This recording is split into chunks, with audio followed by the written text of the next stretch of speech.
Espainiako gobernu progresistaren erreforma nagusia, prekarietatearekin amaituko duen lan erreforma hau, PPko diputatu baten babesari esker aurrera. Katalunian militantzia politikoaren aurkako erasoak izaso izugarriak ematen ari diren aldi berean, hau da berri nagusia egunkari guztietan, zirku politiko hau. Baina nola itxigera egoera hontara? Nola da posible gobernua babestu duten alderdi berdinek orain bere programa politikoarekin bat ez datozela esatea? Hori da, ala ezker radikal baten loraldi berri bat bizitzen ari gera. Hontaz eta askoz gehiago da hitz egiteko, ongi etorri gaurkoan, Burdinezia.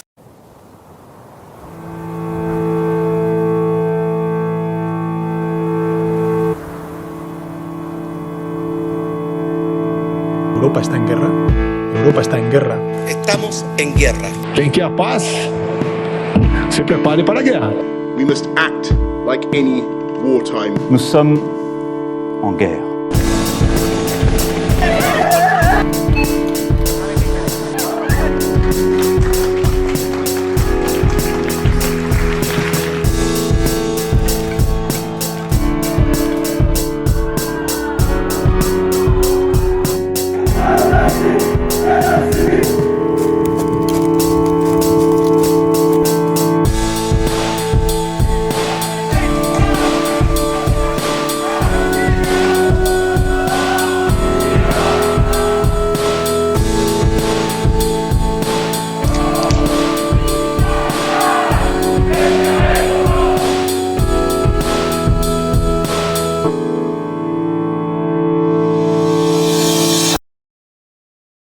Bueno, bero dator gaurko programa, eta gainera baja bat daukagu teturen artean, Karlak ezingo du gurekin egon gaurkoan, triste gaude, baina kalitatea ez da bat ere jaitsiko, lasai egon. Horretarako, nirekin dut Maian, Eneko Gerrion. Haupa Gabon. Gabon. Saioa Galarraga. Gabon. Eta Imanol Cañamanes. Haupa Gabon. Ongi etorriak denak. Programa guztietan bezala, lehenik eta behin azken asteetako aktualitatea errepasatuko dugu. Hona hemen berriak.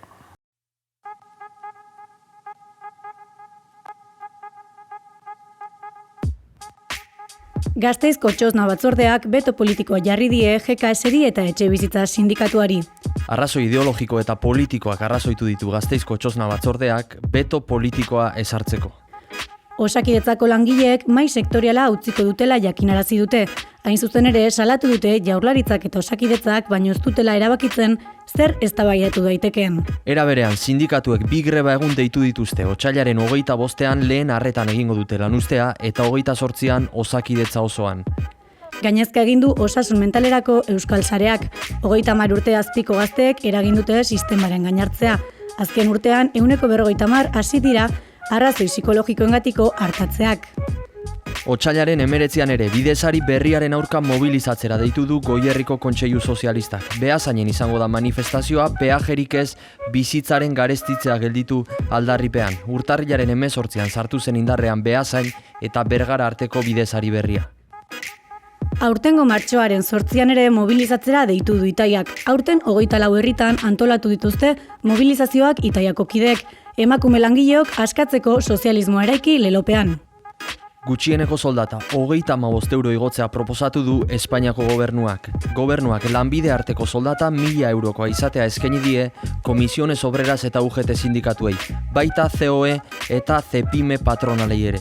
Scholz kantzilera alemaniarrak Putinekin izandako hartu emanei azkar erantzun die Bidenek, eta Alemania zein Estatu Batuak Rusia geldiarazteko lanetan batera doazela adierazi du. Adierazpen on bezperetan, mezu lasaigarriagoa zabaldu du Macronen eta Putinen arteko bilerak. Macronek ziurtatu du bide diplomatikoak gailendu daitezen prestutasuna adierazi dutela bi alderdiek. Beti bezala, nire zuen neurri eta moduan, komentatu ditzakezue, garrantzitsu lintzazkizuen berriak, edo informazioen barritu nahi behar zuen. Bueno, ni igual hasteko, uste dut, azken aldian asko hitz egin da GKS-ko mobilizaziotaz, eta bizkat GKS-ek irabazia den referentzia maila, baina uste dut, nabarmentzekoa da Itaiak martxoak 8 begira indaben deialdia, 24 mobilizazio kopuru txalogarri bada, eta uste dut ere hor aurrea pauso nabarmenak emoten nahi diala, eta hori garrantzia daka. Bai, hori da, nik aipatzearren uste dut eredugarri izaten ari dira ez bidesarien peajen aurkako borroka guzti hau. Errekorrak bata bestearen atzetik batitzen ari garen garai honetan, argindarra, gasolina eta bar, uste dut oso borroka eredugarria dela. Eta aipatzearren ez dela soilik orain ordaindu egin beharko dela hortik pasatzen garenan, baizik eta baita ere beste elementu bat gehitzearren, erregistratua geratuko dela hortik pasatzen garen bakoitzan, ez? Orduan, garestitzeaz gain, kontrol sozialerako beste mekanismo bat ere ezartzen ari direla. Bai, eta gehitzeko horrekin ere, zelaia prestatzen nahi dela, 2023-2024an etorriko dian beste privatizazioak, azkenean autobia guztiak ordaintzekoak izango diala, eta guri prest egotia tokatzen zaigula, momentu horretan erantzun potente bat emoteko. Borroka hauek zentralak izaten ari dira, baina horietaz gain garrantzi berezia izango luke gaurko berrien artean, Gasteizko GKS eta Etxebizitza Sindikatuak salatu duten beto politikoa txosna batzordearen partetik. Nik uste dut gai honetan sartzea bereziki garrantzitsua izango litzakela. Ikusten zuen moduan edo? Bai, nik esango nuke ikusten ari garela, ezker abertzalearen hegemonia kolokan dagoela eta zentzu horretan azten ari den mugimendu baten kontra oldartzen dela etengabe, ez? Eta horren adierazpenak milaka ditugu azkena txosnena. Eta zentzu horretan egiten zaigun kritika bat dela, estralurtar batzuk garela, guztia parasitatzera goazenak, eta zentzu horretan uste dut ez daukala ezanka ez buru kritika horrek, beraiek ere badakitelako gu mugimendu egietan ibil izan garela lehenago ere, asko hortik jaioa garelako hasiera-hasieratik. Horrez gain nik uste dut gehitzeko oso elementu garrantzitsua dara eztabaida honetan guztian, herri mugimenduaren izaera independiente horren gainean ulertzen duguna edo egiten dugun irakurketa. Nik uste dut garbi adierazi dela, ez dela politikoki independente kokatzen den mugimendu bat, eta horren aurrian garbi ikusten dela, precisamente independentzia politiko hori azaldu daben mugimenduarekiko sistematikoki emandan erantzuna espazio horretatik. Honekin esatea nahi dutena da, ez dela irtetzen edo herri mugimendua den hori edo ez dela irtetzen inondik inora horrelako ezker abertzalearen koordenada ideologiko horretatik edo, eta hori gutxi ez, eta gainera nolabait ezker abertzaleak instrumentalizatzen daben espazio bat izango litzatekela, berak eukileiken edo base sozial edo oinarri sozial hori lerratzeko edo lerratzeko esan. Bai, eta hori erabiltzea ere dikotomia faltsu bat sortzeko mugimendu sozialista versus herri mugimendua, eta hor da hona da benetan mugimendu sozialista versus beraiek kontrolau nahi eta kontrolau duten mugimendu hori. Eta gaina garrantziaka ikustia nola milioiak dituen alderdi politiko batek, ez da benak ezetarako bihar ez baldin bada gu erasotzeko lako espazioak eta hegemonia sozial bat izateko, erabiltza dela olako espazioak guk altetzeko benetan beste finantziazio iturriak eten da ditugunean, adibidez. Berrire baten inguruan, zure gehitzeko. Hala bada, berrien atalau zabaltzeko beste notizia bat daukagu azpimarragarria dena. Duela gutxi, 4 pertsona atxilotu dituzte Katalunian, etxegabetzen aurkako borroketan ibiltzeagatik.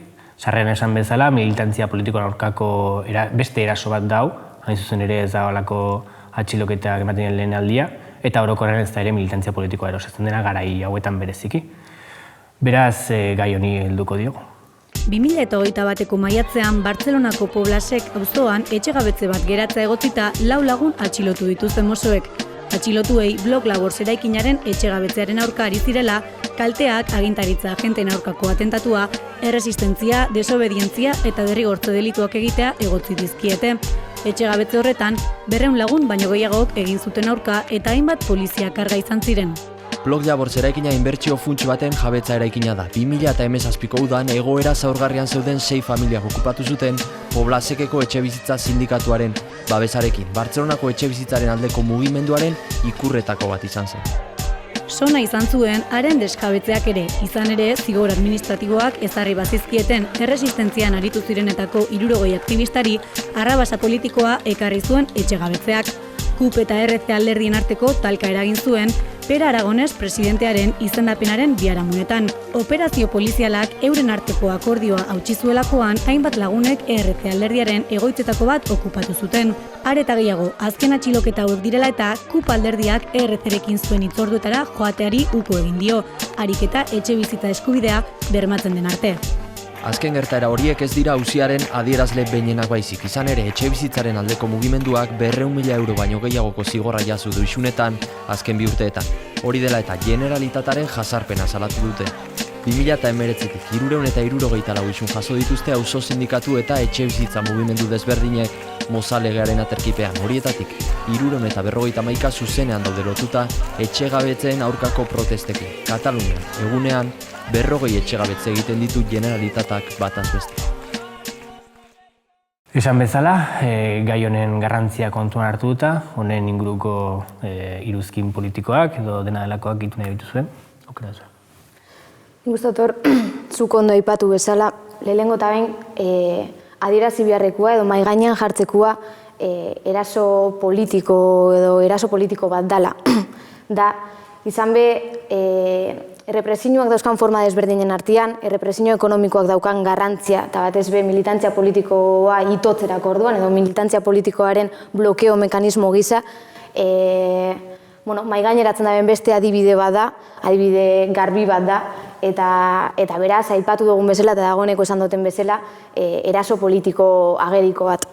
Ez dira atxiloketa bakarrik, isunak eta mehatxuak denetatik ikusi dugu. Claro, itotz ekonomiko hori edo, azkenean eragin asko daka gure militantzean, bestela Gasteizeko esperientzia daka hor gertu, azkenean Kataluniako auzian ikusi da, azkenengo urtean 200.000 euro jaso dituztela multetan, eta horrek ze eragin politikoa daka, bai blokeo moduan, eta gainera hori finantzatzeko inbiosun jardun guztia, kentze dotzuna denbora beste gauza batzutan egoteko, eta horrek kriston garrantzia daka, eta gure jardun politikoa oztopatzeko neurri eraginkorra dela argi dago. Nik igual azpimarratu nahiko nuke garrantzitsua dela estremista violento bezala ari direla ikertzen mugimendu guzti hauek, ez? Eta horrek nola prestatu ezaken terrenoa, gerora ere, oraindik eta errepresio bortitzago bat martxan jartzeko, baina gainera hori aurrera eramaten dula ezkerreko edo nazionalismotik datorren mugimendu batek, eta zentzu horretan pazifismoaren apologia handiena egiten dutenak direla benetan gero violentoenak, eta hori ikustitzakegu Rufian boxekoekin argazkiak ateratzen edo Haselen liskarretan jendari esaten, ez violentzia ezin dela erabili ez, baina gero kontrara beraiek nola erabiltzen duten, uste hori guzti seinalatzekoa dela. Bai, azkenean ordenaren zaindariak dian alderdi politikuek sortzute olako testu inguru bat, zeinak albidetzen daben hor legalidade hori puskatze duten mugimenduak kolpatzia. Eta hortaz aparte gaina, alderdi horiek finantzatze dute olako represio mekanismoak zuzenean aurrekontuetan ikusian moduan. Zurat gehitzeko berri honen inguruan edo... Aipatzearren, igual moratoria bukatzen denean, orain esaten da Katalunian gutxi gora bera egunero 25 bat etxegabetze gertatzen ari direla, baina moratoria atzeratzen denean ikusiko dela, baina aurre ikusgarria dela, oraindik eta gehiago egote. Moratoria da, gobernuak ezarri zuen neurri bat, etxegabetzeak aplazatzeko edo baldintza batzuen baitan, ez zer. Egoera horrek jartzen dago aurrekari bat edo garbi erakusten dauzela antolakuntza lokala gainditu beharra dagon, bestelako aliantza batzuren bitartez, benetako erantzun eraginkor bat eman alizateko eta benetako interbentzio gaitasun errebal batzuk antolatu alizateko edo sortzeko. Bai, azkenean ofentsiba politikoa pixkaterraki komentatzen den, espazioen hauzian ere moten den ofentsiba horrek, azkenean jabetzan inguruko aldaketak edo karriko dituz, edo arlo juridikoan, eta aurre itxeko gure mekanismoak pixkanaka edatzen junbia gara, eta benetan aurre itxeko era eraginkor baten, benetan ointxe ez dakau gaitasunik, eta ez gabe aurkitzen gara egora horren aurrian. Besterik gaitzeko, gehionen inguruan? Hala bada, gaurko gai nagusira sartuko gara.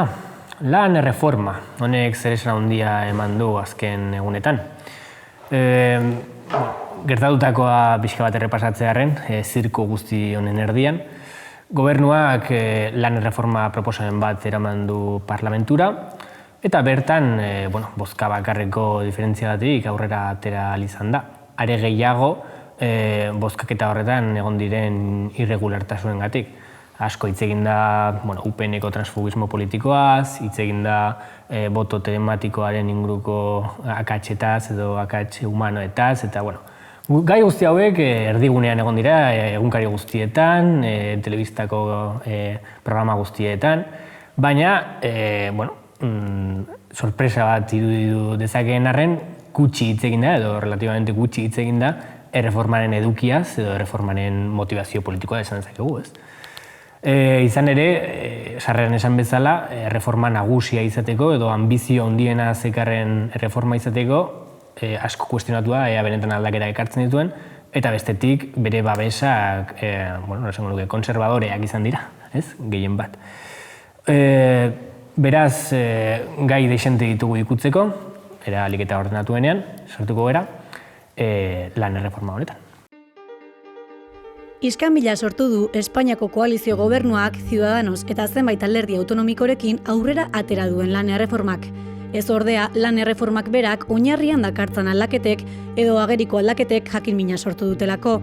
UPN-eko diputatuek bizkarrera egindako maniobrak eta alderdi popularreko diputatu baten bozka telematiko okerrak sortu duten arrabotsagatik baizik.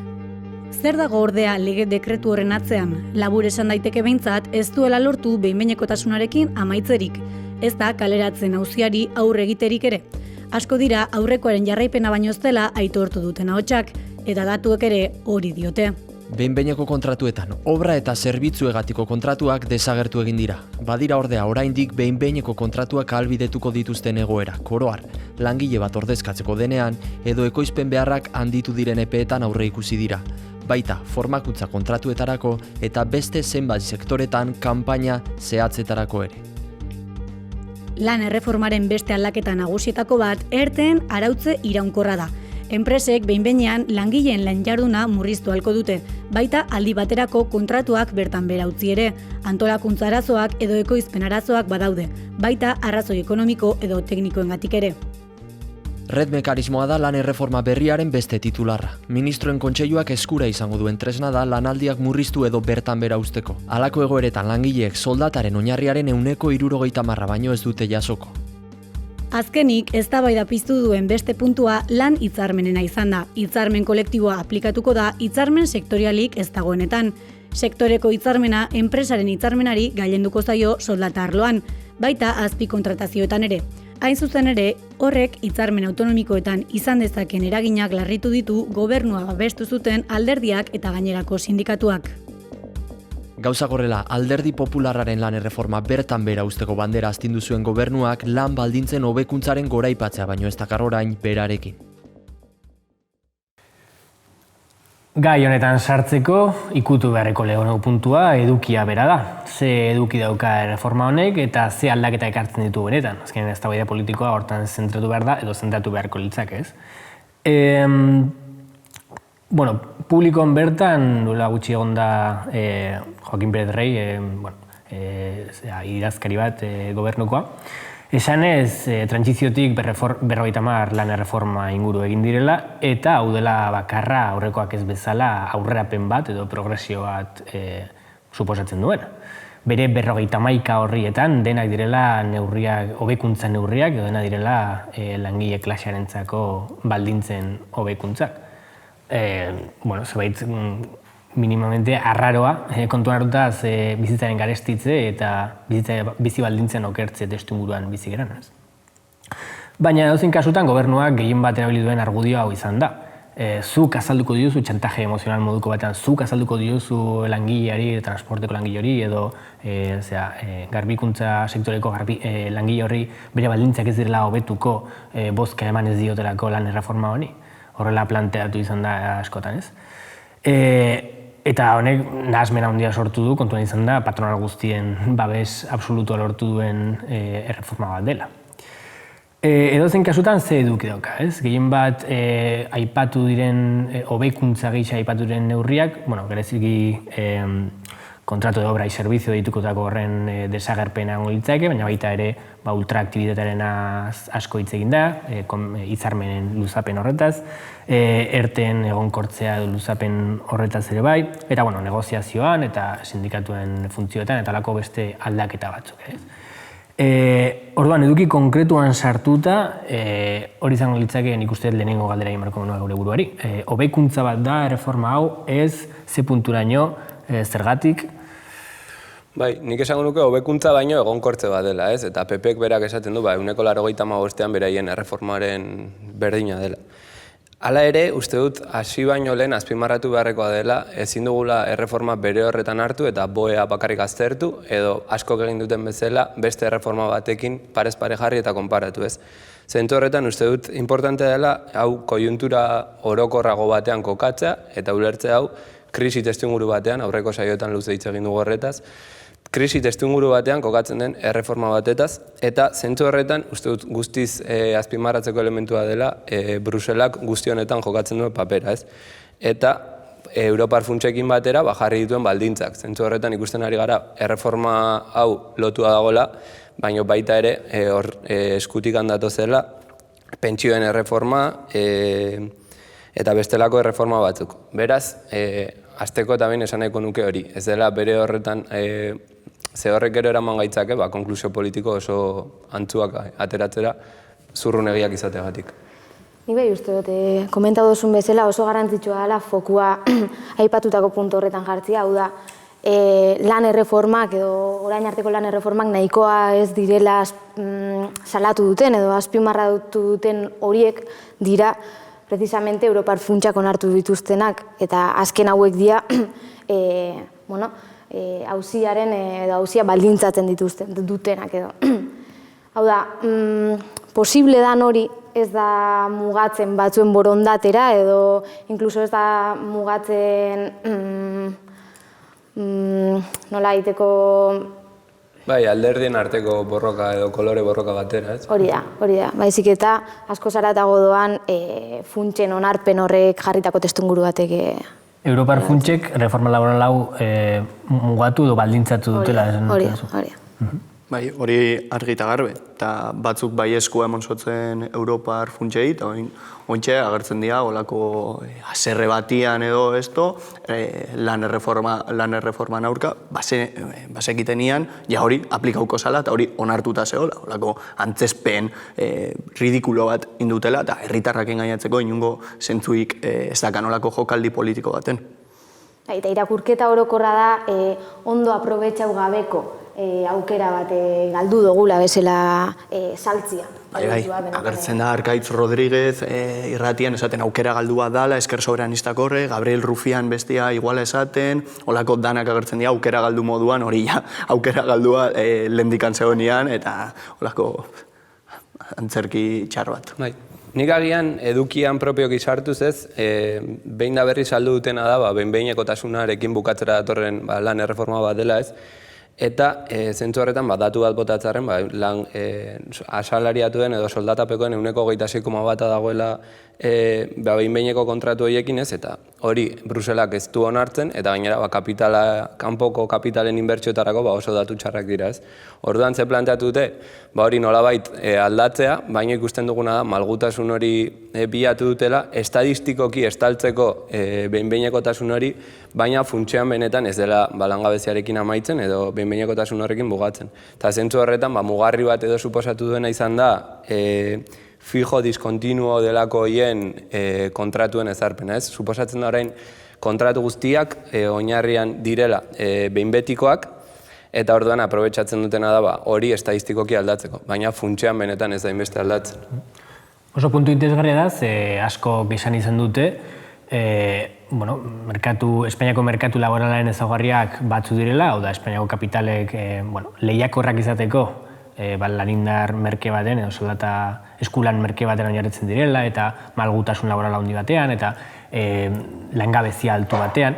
Orduan, asko kuestionatu dute zenbateraino reforma batek izan daiteke ona edo txarra, baina ona izango balitz ere, onartuko bagenu ere aldaketa handiak eta karrela, zenbateraino ahalko lukeen errealitate horren aurka borrokatu, zenbateraino alduen aldatu eredu laboral oso bat herrialde honetan dagoena, hau da, irabazien oinarria izanik lanesku merke hori, zenbateraino aldatu dezaken lege batek hori, ez?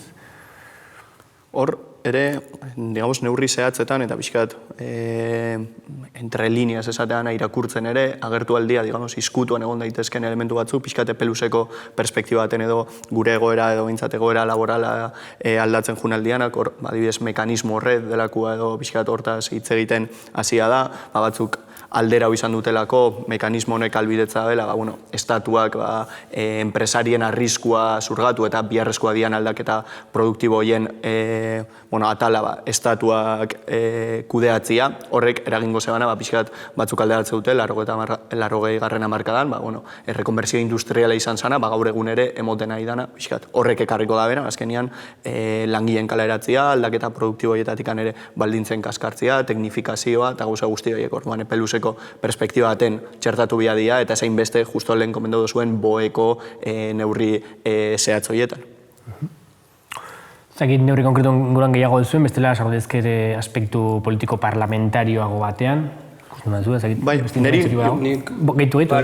Bai, batetik uste dut baita ere planteatu dutena dela hori ez, supuestamente berritzailea den erreforma bat, eta aldatu ez duten puntuetako bat da, bere garaian polemika handia piztu zuena, izan zela indemnizazioena eta bar, bere hortan mantendu dela ez, eta askok aldarrikatu dute, ez, 33 egunez goazen 45 bueltatzera ez.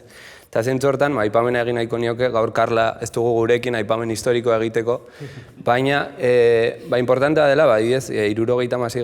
urtean egin ziren zenbait greben harira eta bar, egiten zituzten aldarrikapena kontuan hartzera, eta Tomas Etxaberen elkarrizketa bat ekarriko dut gogora, non komentatzen duen lortu zutela soldatak bikoiztea greben bidez, eta baita ere kontatzen zuen bere esperientzia pertsonala zeinetan 6 hilabetez iesean egon eta gero lanera bueltatu, eta gainera egun bakoitza ordaindu zioten, ez? Orduan, leheno aipatzen duen perspektiba hori ere ze garrantzitsua den, batzuk mugatzen dira boen arteko konparaketa bat egitera, eta ez 33 ez 45, ez guk guztia nahi dugu. Orduan ere, referentzia historiko horiek erabiltzea garrantzitsua dela iruditzen zaitu. Historialaren ordezko daukagu hemen. Norbatik txistez badu lertu, Karla historialaria da. Eneko, zora egiten nintzen? Bai, asko hitz egiten da, eta pixkat gai aldauta dugu, juridikoaz edo legetaz, baina argi geratzea ere, reforma laboralian agertzen dira zenbait punto. Lehendikan, legian onartuta, edo bintzat epaile batzuk ja onartu zuten, ikustekoa da, hori ez, 180 kontratuen 180 bat, holan, zeudenak, fraude de lein edo egongo zian, nolako temporalidadean asuntuan, orduan ere, ikustean nola legalidadia, salto egin daiteken, olako traba bat baino ez dan, gaur egunean. Orduan ezin dugula jauzi ere apologia legalista horretan. Gustot, hauzisa laburtzen da bela nola beteko erreformen sorgen gurpil horrek, ez? Zela berritzailetzat saltzen den hori, edo berritzailea den hori pixkate Imanol zuk aipatu duzun bezala, aurretik zegoena eta galdu denaren aldarri batera mugatzen den bestekoarik. Orduan, nola baiteko gutxitze bat dakarren zer badala. Zura gaitzeko aspektu honetan? Ondo, oraingoan baiz, sartu gaitezki igual aspektu, esan bezala, politiko parlamentarioago batean, eta ez, honekin ez desan nahi aspektu, montatuen zirko horren inguruan hitz egitera, bozka telematikoaren inguruan edo transfuga batzuen inguruan, baizik eta gehiago, honek suposatu duen aliantza politikoen zilegitasun edo sendotasunaren inguruan kuestionatzen duena, ez? Hau hain zuzen ere. Zabaltzen errelatoa da, ERC, EH Bildu edo BNG batek adibidez, reformismo radikalago bat ordezkatuko luketela edo, eta zabaltzen errelatoa izango litzake, beraiekin paktatzen duenean gobernuak reforma progresistagoak edo hobeak edo onak sortzen direla, translegea izan daiteke, atena duten fiskalitate lege berria, etxe bizitzarena atena duten ere bai. Eta bestetik, geometria variable hori edo ditu duten erabiltzen dutenean, alderdi konservadoreagoak izan beharko lirakeen horien gana jotzen dutenean, ez bakarrik PP, baizik eta baita ere Koalizion Kanaria edo zenok, paktatzen dituzela erregearen iesaldia edo etxebizitza bonoak jabe edunei laguntziko gehiago edo alako gauza gehiago. Orduan, dikotomia modukoa sortzen da, erreformista honen eta erreformista txarren eskubia eta ezkerra, eta orduan gobernua PSOE egon litzake bien artean dantzatzen, eta ezkerreko batekin beharko nukena izango litzake berreskuratzea investidura bloke hori edo ezkertiarra den investidura bloke hori.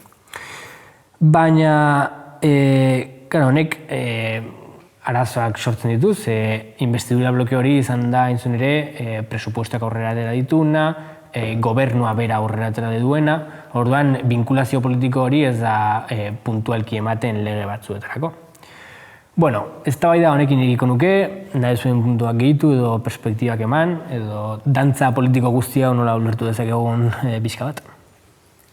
Ados, ni igual PSOEtik hastearren ez, asko hitz egiten da estatuaren paperaren garrantziaz edo garrantzi ezaz eta eta zentzu horretan uste dut argi geratu dela PSOE estatu alderdi bezala ze indartxoa den eta aipatu zuen bezala nola erabiltzen dituen bi eskuak nahi duena egiteko, baina finean kapitalaren interesa kudeatzeko ez, eta zentzu horretan uste dut Adam Radonskik dioen bezala hiru funtzio garrantzitsu betetzen dituela. Batetik, miseriaren kudeaketa ez, aurreko saiotan aipatu duguna. Krisi garaian, bono sozialen bidez, etxe bizitza bonoak, argindarra eta bar, batetik hori, ezkerra eta pixkat pozik mantentzeko, bestetik errepresioaren kudeaketa, baina bestetik ere, eta kontraesankorra dirudiez, PSOE ezkerreko, argi dago ez, baina ezkerreko horrek, nola benetan jokoa egiten dion kapitalari batetik erten bidez eta galerak sozializatzen, hau da, beraien galera horiek estatuak asumitzen, baina bestetik ere inbertsioa, kapitalarena den inbertsio bat zuzenean estatuaren bidez kudeatzen ez. Beraz, uste dut, PSOEren papela guztiz garrantzitsuela guzti honetan hiru funtzio horiek. Claro, nahasgarria da panorama ikusten batentzat, alde batetik esaten dute, kritikatzen dute lan reforma nahikoa izateagatik edo nolakoa, baina beraik dira gobernu hori sortu dutenak, presupuestak onartu dutenak, blokeatu ez bada gobernu hau, investidura bloke radikal edo ezkertiar horri esker izan da, ez? Lehen saioak esan duen bezala, alde batetik laguntza europearrak onartu, baina gero letra txikia aplikatu behar orduan, aurka atera, greba montatu eta behar den guzia, ez? Nik uste politika elektoralak olako zirko konstante bat ekartzea, ontxe izten da igual lan erreformana, ontxe hasiko da gutxieneko soldatan zirkoa. Sortza olako egoera atzenetan ematea ben dana aldatzen ari dala, kriston kausa dala, aliantzak eteten diala, bestia, baina horren atzian ikusten dugu, Mertxe Aizpuruan deklarazioak argigarriak ea, esaten ez da bela utziko gobernua guzten, hemen gauzak oso tinko dauz, serio da hartuta asuntua, eta ez dira mugiduko olako, lo único, interesatzen zaiela olako sentsazio aldaketan aukera hori berriz bez saltzia, olako esperantza, edo alde batetik edo bestetik egotiena. Bizkat, Imanolek bota da ben, eskerre eskuma joko horretan. Ezker eskuma edo denalakoa, zegoratu PNV bera ere ateratzen dela hemen, ez? Confebaskien iritzien aurka langile klasea babesten. Hortuzar marxista-leninista. Orduan... Bai, eta ontxe, arazo, nazionalak suertatzen zaizkiola, ontxe komisionesek edo esan dau, ez da altzau ingo dala, igual, dialogo sozialeko maitik, orduan ikuste da nola eragin nazional horrek, eta olako elkar mehatxuka azten dian, olako beste zirko baten, maila lokalago baten. Bai, eta zentzu horretan ere, ez dugu zati teknikoan azpimarratu, baina eztabaida handia piztu du lan hitzarmenak estatalak izan martziren edo ez, eta zentzu horretan ere ikusi dugu Euskal Herritik aldarrikapen argia izan denez, hitzarmen horiek Euskal Herrian eztabaidatu eta onartu behar zirela, baina zentzu horretan azpimarratzea lehen esan dugun berdina, ez? Hemen hauzia ez dela zenbat eta lokalago eztabaidatzea edo eskumena izatea, baizik eta ulertzea guztia testuinguru orokor batean eta Bruselari funtzionalak zaizkion neurriak onartuko direla, eta zentzu horretan ikusten dugu Nafarroan, ez dakiz eztabaida UPN, PSN, ea geroa baik ze posizio hartuko duen eta bar, baina hori guztia antzu geratzen dela benetako kapitalaren zertzela da edo nozio orokorren baita. Gusto dotor, ontxe komento dozunakin eta naiz eta zuk lehen esan dozun antzerki parlamentarioaren detailetan ez gala sartuko, honek badaukala bere zera kontuan eukita zerbait gertatzen baldin bada, dala batak zein bestiak prometitzen daben hori benetan betetzeko ezintasun hori edo momentu batetik bestera aldatzen daben hori betetzeko ezintasuna. Antzerki parlamentari horretan ikustekua da antzerkiko gidoia moldatzen edo indan lana, jake goizian gauza bat aurkezten zan bitartean, atzaldian kontrakoarekin edo olako moldaketa batekin azaltzen zian agente politiko berdinean. Horren adibidea hori, goizian osoan indargabetzeko lan erreforma osoan indargabetzeko promesa horrek atzaldian batu eta olako tarteko aldaketa bezala aurkezten dian edo eman dien estena desberdin batzuk. Bai, emate hau, olako analizi bat itxe dutela, lehenengo promesa batzuk aukera moduan edo posibilitate moduan markatze dutela, eta gero lurrera eruatian beti realitatea inposatzen zaiola, hori Pablo Iglesiasek esaten zeban, ez neban espero edo gobernuan aurkituko neban boterea. Hor da, boterean ulerkera esa ez da ona, eta berdina sindikatokin askotan guk hemen erabaki izaten da aldarria, hemen gizarte burgesian, ez da, hemendikan oso kanpo da, eta hori argi utzi da azkenengo asunto guztitan. Bai, lokalki egon dia zen ez da, bai da, antzu guzti horietan hemen erabaki bat dago, ez dakit nun hartu dana, Europako ez dakit ze tokitan hartu dana, eta hori aplikatzea. Europatikan kanpo, baina hori... Txipera hasi galdetu ez dela. Txipera hasi galdetu ez dela. Europan esperientzia no daukagu reformen kontuekin. Dena den, gainera aitzakiak edo zen izan daitezke. Hemen kasu honetan esan da, dialogo sozialaren mailan edo bi sindikatu UGT eta komisiones eta patronalen artean adostua zegoenez, ezin zela koma bat ere aldatu, gobernuak hori esan zuen, patronalak eskatu zuelako, dirudirez, eta alderdi askok hori esan dute hori dela problema, ezin zen negoziatu, eta orduan inflexibilitate horrek eragin duela akordio eza. Baina, diragat intransigente baldin bazera lege horrekin, nola da posible aldaketa txiki batzuekin posible izaten negoziazioa. Edo berdina gertatzen da alderdi batzuekin, tartean EH Bildu, esan zutena argi eta garbi erreformaren kontua kolokan zegoenean, esan zutela argi eta garbi zutela utziko investidura blokea eta gobernua erortzen horrelako zerbaitengatik. Orduan, intransigentzia edo gogortasun politiko hori bapatean malgutzen da saioak esan duen bezala. Bai, azkenian pixkat, orokorrian ikusteana da, aukerak edo reformarako aukerak gero eta txikiagoak izatea, eta eternalizazio prozesu baten jausten garala, behin da berriz bueltatzen garala, hori da aukera honena, bestela fasismoa dator, bestela PP-en lan erreforma, bestela, eta bestela. Azkenian bukatzeko urtia pasata, eta hemen mierda jaten betikuek. Gehitzeko beste punturik edo denalakoa? Horrela izan da. Hemen emango diogu amaiera gaurko programari. Lan erreformaren aspektu politiko desiente landu dira, baina realitatean aplikagarriak dira eta emango diren negoziazio askori, eta orokorrean politika erreformistaren mugei hain zuzen ere. Mila esker horregoteagatik, eta hurrengo burdinizian ikutsiko dugu elkar.